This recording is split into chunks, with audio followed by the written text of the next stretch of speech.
Ala fish to go baka mo? Kayang-kaya natin yan kahit nasa bahay lang. Tara, meron ako ditong 7 pieces na bangus na pinadaing cut ko na lang. Now ay pagsasama-samahin muna natin ang ating mga sangkap. Pinong kamatis, sibuyas, celery, betchin, paminta, salt, onion powder, garlic powder, and sugar, din mix lang natin.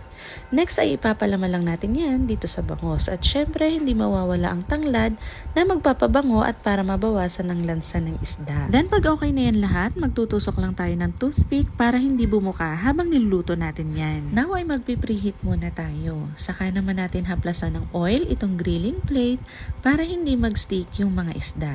Then cook for about 20 to 40 minutes each side under 180 degrees.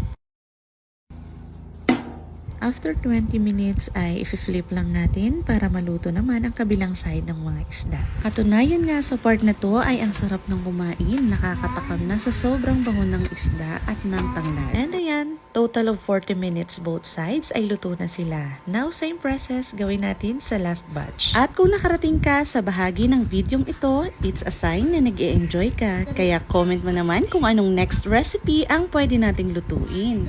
At ganon lang kadali, meron na tayong grilled bangus ala fish to go.